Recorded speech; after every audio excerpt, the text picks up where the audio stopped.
Joulupäivän tonttumelonta. Kuunnelma. Äänitetty 26.12.2024. Melontajuttuja joulupäiväksi. Semmosta oli M vähän viritellyt tuolla WhatsApp-ryhmässä. Oli kuulemma Jin kanssa lähdössä joulupäivän melonnalle ja kyseli muita lähtiöitä mukaan. Keli näytti säännösten mukaan vähän tuuliselta kuitenkin ja sellaista 6-7 metriä sekunnissa lounasta. Plussa keli kuitenkin, mikä oli hyvä.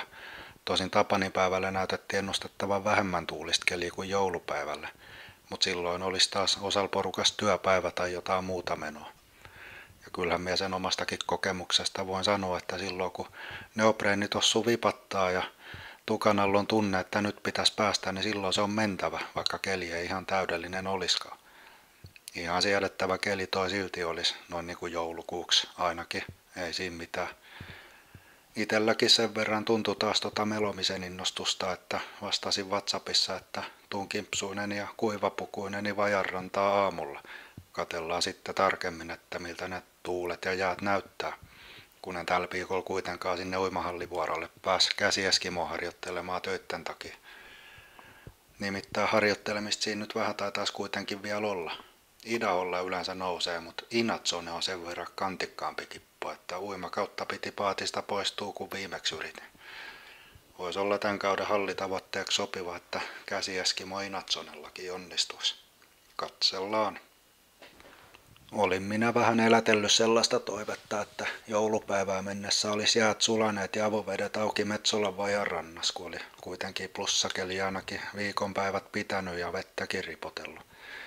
Mutta kun pyörällä kurvasin vajanrantaan, niin eipä ollut jäät sulaneet, ei lähellekään, eikä avovettä ollut näkyvissä Metsolan rannasta, ei vaikka jakkaran päällä seisoi ja tähysti. Maisema oli harmaa, vettä ei satanut, mutta pilvet oli alhaalla ja näkyvyys vaihteli 1-3 kilometrin välillä. Hirsaaren ranta kajasti himmeä harmaana 2 kilometrin päässä. Jään päälle oleva vesi heijasti harmaata taivasta ja maisema oli jokseenkin pysähtynyt. Tää tee kyllä melomaa lähettää, se on varma se. Tässä kohtaa teinkin sitten oman tilannearvio ja päätin, että tänään en lähdekään melomaan. On toi lounaistuulikin sen verran hankala suunta löytää suojasta lähtörantaa ihan lähiseudulta. Juua sitten kahvit saman tien, mä ajattelin, ja rupesin sekoittamaan pikakahvia termospullon kuumaan veteen. Olin ottanut termoksen mukaan, koska on hyvä aina olla lämmintä juomaa mukana, jos kylmillä keleillä meloskelee. Ja jotain syötävää kannattaa myös pitää meloessa aina käden saatavilla. Jos nälkä pääsee yllättämään kesken melonnan ja energiatasot lähtee tippumaan, niin sen lisäksi, että sitä voi ruveta joko murjottamaan tai tiuskimaan lajitovereille tai miten nyt kukakin nälkäkiukun sattuessa itseään ilmaiseekaan, niin todellinen vaara piilee kuitenkin siinä, että nälkäisenä ei kohta enää jaksa liikkua yhtä rivakasti.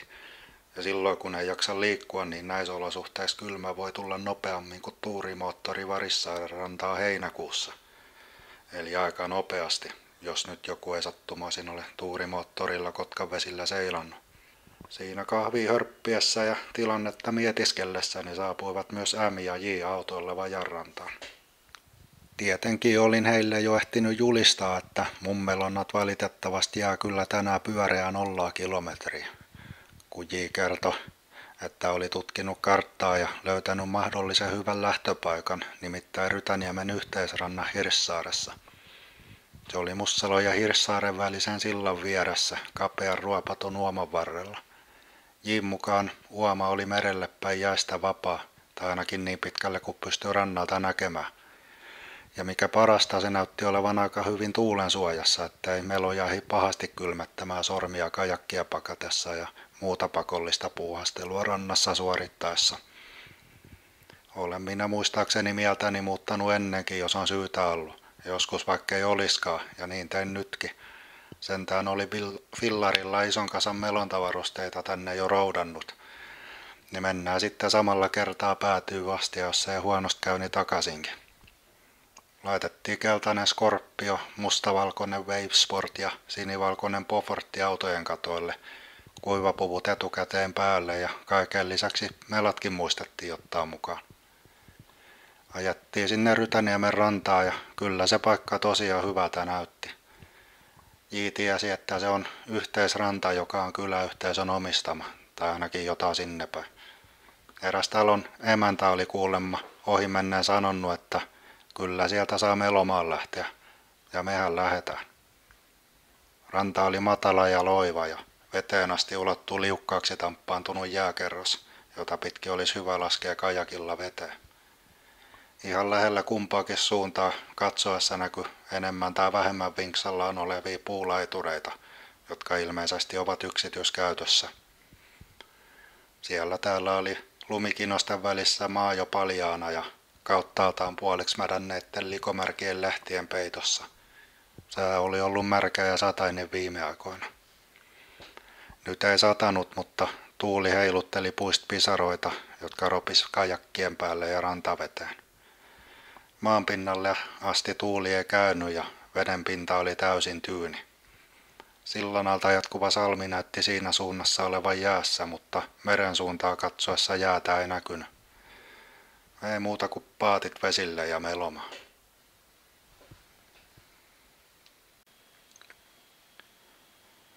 Pakkasin kajakkiin täydellisen vaihtovaatekerran vesitiiviisiin pusseihin pakattuna.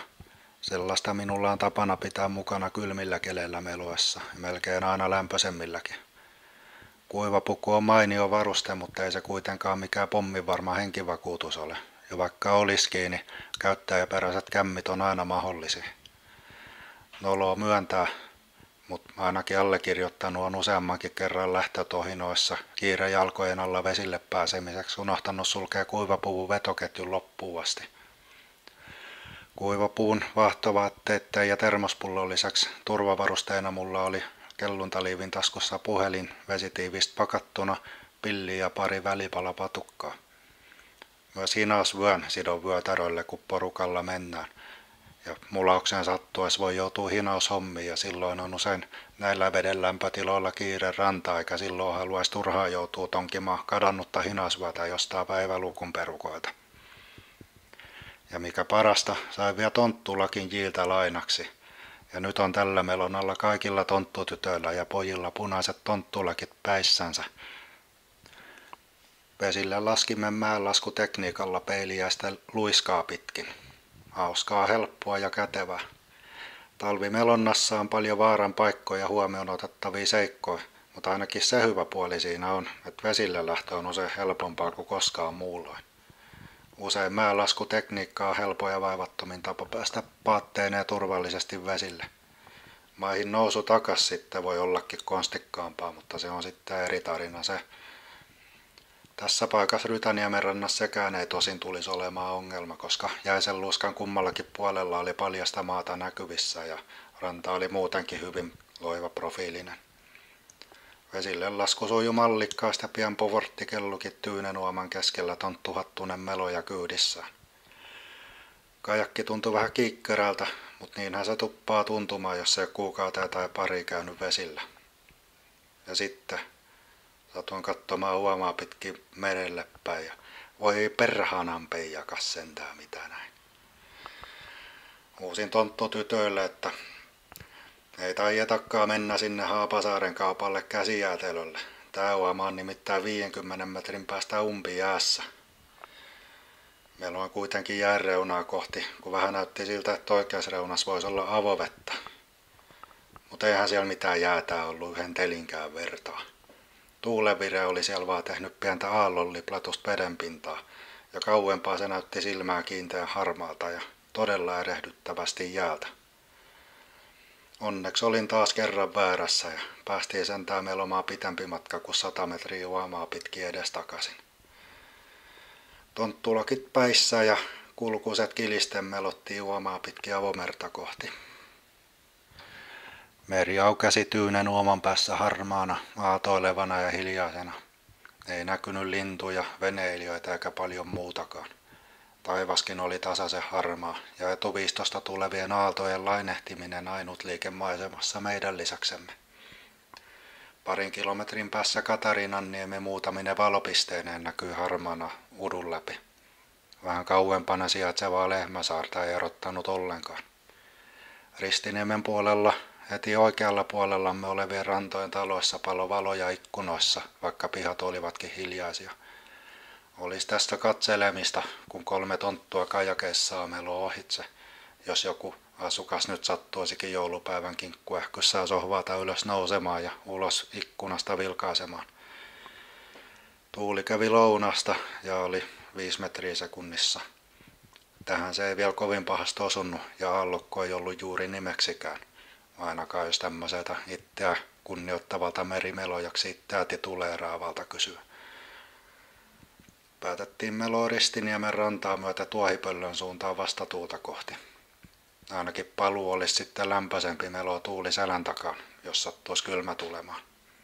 Mistä liian johtuu, en tiedä, mutta jotenkin se on aina myötätuulessa lämpöisempää, vaikka vastatuulessa joutuisi 2 tai 3 verran töitä tekemään eteenpäin päästäkseen.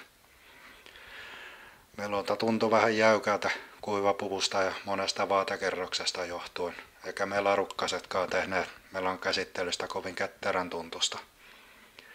Kiva oli silti pitkästä aikaa meloa ja istua kajakissa melojalle luontaisessa ympäristössä. Siitä oltiin kaikki 3 samaa mieltä. Melottiin eteenpäin Utusen hämystä Tuohipöllön saarta kohti. Oikealle jäi Ristiniemen rantatalot ja vanha Kotkan latuseuran kanoottivajan tonttikin, joka Jin tietojen mukaan sijaitsi just ennen vanhaa Jussinrannan venesatamaa. Kuulemma kaupunki lunasti sen joskus 15 vuotta sitten, ja tarina kertoo, että sen jälkeen latuseuralla ei ole melontatoimintaa ollut. Onneksi on sentään Kotkan melojat ja Pyhtäänkin melojat, jotka mahdollistaa melontaharrastusta näillä vesillä. Öyryvoimarannassa oli 1 laiva möljässä, raskaas tukkipuulastissa, liekö tuomassa tai viemässä, mutta taisi olla miehistö ja ahtaajat joulun vietossa, kun mitään liikettä ei sielläkään näkynyt. Hiljasta on joka puolella, mihin vaan katsookin. Ja niin kuin talvimelonnoilla usein käy, niin nytkin syntyi puhetta vaatetuksesta. Kävi ilmi, että yhdellä tontuista oli 1 paita kuivapuvun alla, toisella 2 ja kolmannella 3 paitaa. Se mikä on oikea paitojen määrä ei selvinnyt, mutta se tuli, että kyllä niitä olisi voinut ton ensimmäisenkin tontun mielestä olla enemmän kuin 1, vaikka liian kylmä ei nyt vielä tullutkaan. Sekin todettiin ainakin 1 tontun mielestä, että 3 paitaa ei ollut liikaa päällä. Talvimelonta on suuressa määrin varusteurheilua ja mukavampaa se on, kun ei tarvitse palella eikä toisaalta liikaa hikoillakaan. Itselle oikein määrä paitoja ja muuta vaatetta löytyy vaan kokeilemalla ja testaamalla, että mikä itselleen sopii. Ehkä mieluummin vähän enemmän kuitenkin kuin vähemmän, että on sitten pelivaraa, jos keli muuttuu tuuliseksi tai melonta uimiseksi. Pipo ja kaulahuivi on ehdottomia varusteita, eikä tänään olisi ilman käsineitäkään pärjännyt. Tuohipöllön kalliot näyttivät märiltä, kylmiltä ja yksinäisiltä. Männyt kallion päällä heiluu harmaan vihreinä ja rantakalliosta roikkuva jäkälä tippui vettä. Jäätä ei rannoilla näkynyt eikä lunta saaren maaperällä. Tuuli kiersi korkeaa saarta sinkoille vähän miten sattui. Tyyntä oli siellä missä kuvitteli, että olisi tuulista ja viuhu korvissa navakkana siellä missä joku voisi suunnitella vaikka pitävänsä rauhallisen kelluntatauon lämpöisen klökin kerran.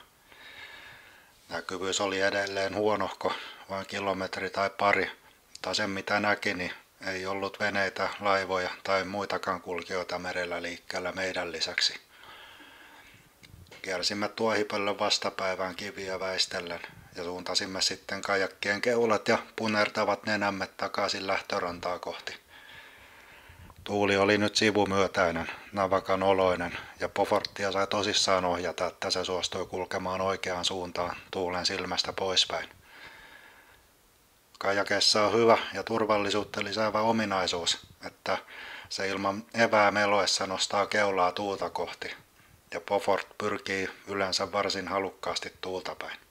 Varsinkin ilman evää, jonka tarkoituksella jätin viime keväänä kölinauhaa asentaessa piilon kölinauhan alle. Kyllä sitä ilman evääkin pärjää, jopa hyvinkin ei siinä mitään. Keinoja kajakin suunnassa pitämiseen on monia muitakin säätöevän lisäksi. Nyt voi kyllä mennä vähän nörtteilyksi ja varmaan meneekin, mutta ehkä se välillä sallitaan. Jos säätöevää tai peräsintä kajakissa ei ole tai sitä ei halua käyttää, niin sitä voi jonkin verran kompensoida pakkaamalla kajakki takapainoiseksi, jolloin kääntymisen tuulesta poispäin pitäisi vähän helpottua. Lastin sijoitteluun ei kyllä pysty paljon melonan aikaan vaikuttamaan, mutta sen lisäksi on paljon muitakin, jopa säätöövän vivun vääntämisen vaatimaan aikaa nopeampi käyttöisiä konsteja kajakin huijaamiseksi oikealle uralle. Niitä on esimerkiksi melaperäisin epäsymmetrinen melaote, vaan toiselta puolelta melominen, nojaaminen taaksepäin tai eteenpäin, kajakin kallistaminen ja lisäksi vielä kaarivedon eri variaatiot. Ja varmaan vielä muitakin. Niitä käytetään aina tilanteen mukaan reagoiden kajakin liikkeeseen, tuuleen ja aaltoihin. Mun mielestä ainakin melonta, varsinkin jos on yhtään aallokkoa, on paljon mukavampaa ja eläväisempää ilman säätöevää. Se säätöevä tuppaa tekee etenemisestä vähän junamaista ja on ikään kuin kiskot kajakin alla, mitä pitkin mennään. Ja jos kiskoista tykkäisin, niin sitten kyllä vaihtaisinkin kajakin resiinaan.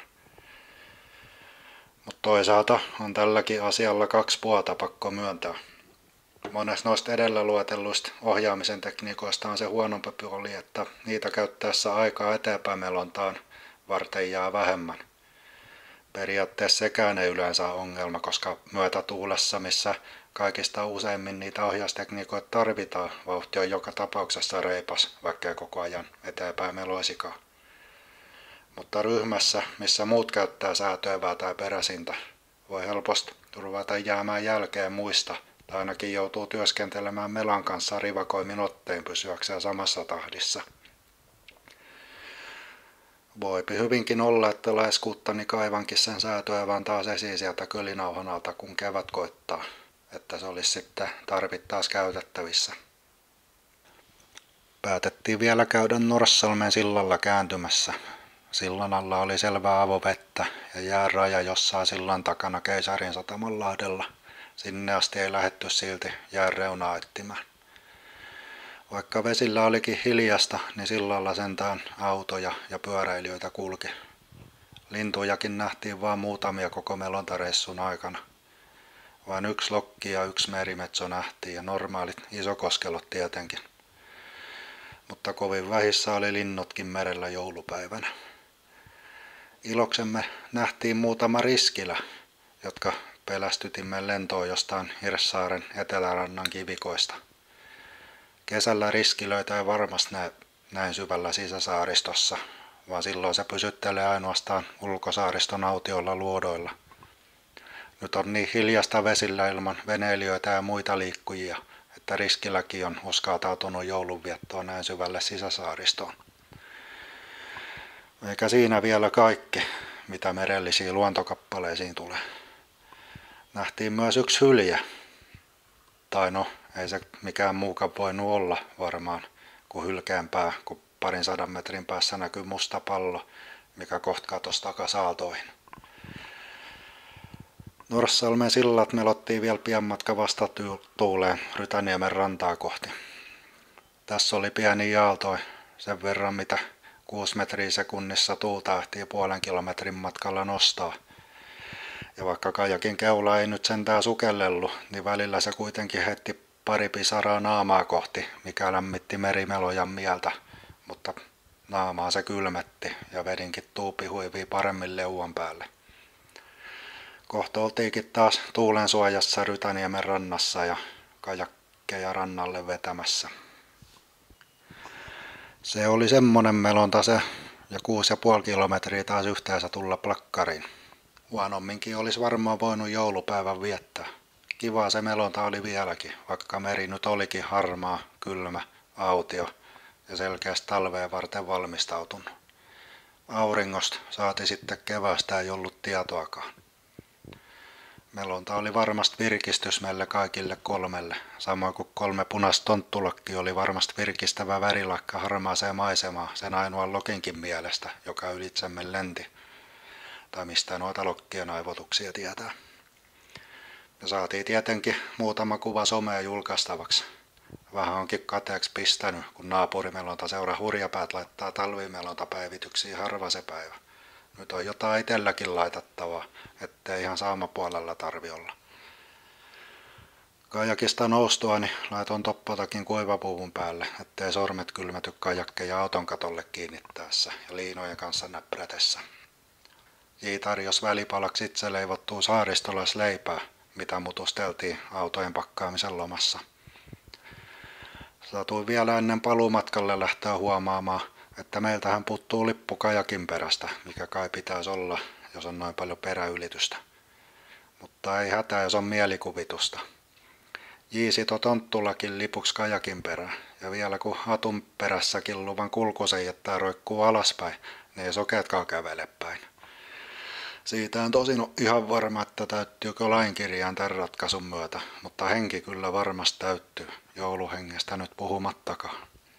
Me ei tosta varmaan paatuneenkaan konstaapeli kehtaa sakkoa raapustaa, varsinkaan joulupäivänä. Sen pituinen se. Kiitos kyydistä J, kiitos seurasta M ja kiitos kuuntelijoille kuuntelusta.